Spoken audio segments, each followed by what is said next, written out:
সুনীল গঙ্গোপাধ্যায়ের কেউ কথা রাখেনি। কেউ কথা রাখেনি।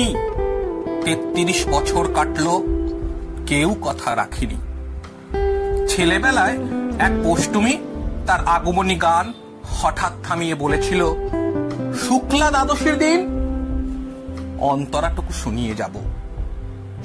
তারপর কত চন্দ্রভূক অমাবস্যা এসে চলে গেল, সেই পষ্টুমি আর এলো না। ২৫ বছর প্রতীক্ষায় আছি। মামাবাড়ির মাঝি নাদের আলী বলেছিল, বড় হও দাদা ঠাকুর, তোমাকে ৩ প্রহরের বিল দেখাতে নিয়ে যাব। সেখানে পদ্ম ফুলের মাথার উপর সাপ আর ভ্রমর খেলা করে। নাদের আলী, আমি আর কত বড় হব? আমার মাথা এই ঘরের ছাদ ফুঁড়ে আকাশ স্পর্শ করলে তারপর তুমি আমায় ৩ প্রহরের বিল দেখাবে? একটা রয়্যাল গুলি কিনতে পারেনি কখনো।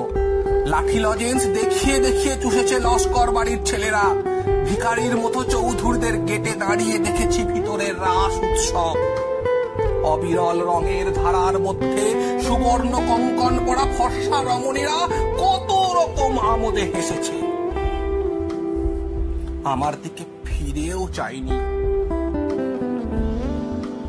বাবা কাঁধে হাত ছুঁয়ে বলেছিলেন, দেখিস একদিন আমরাও। বাবা এখন অন্ধ, আমাদের দেখা হয়নি কিছুই। সেই রয়্যালগুলি, সেই লাঠি লজেন্স, সেই রাস উৎসব আমায় কেউ ফিরিয়ে দেবে না। বুকের মধ্যে সুগন্ধি রুমাল রেখে বরুণা বলেছিল, যেদিন আমাকে সত্যিকারের ভালোবাসবে সেদিন আমার বুকেও এমন আতরের গন্ধ হবে।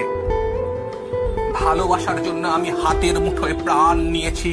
দুরন্ত ষাঁড়ের কপালে বেঁধেছি লাল কাপড়। বিশ্ব সংসার তন্ন তন্ন করে খুঁজে এনেছি ১০৮টা নীল পদ্ম।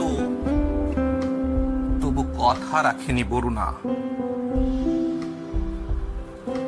এখন তার বুকে শুধুই মাংসের গন্ধ। এখন সে যে কোনো একজন নারী।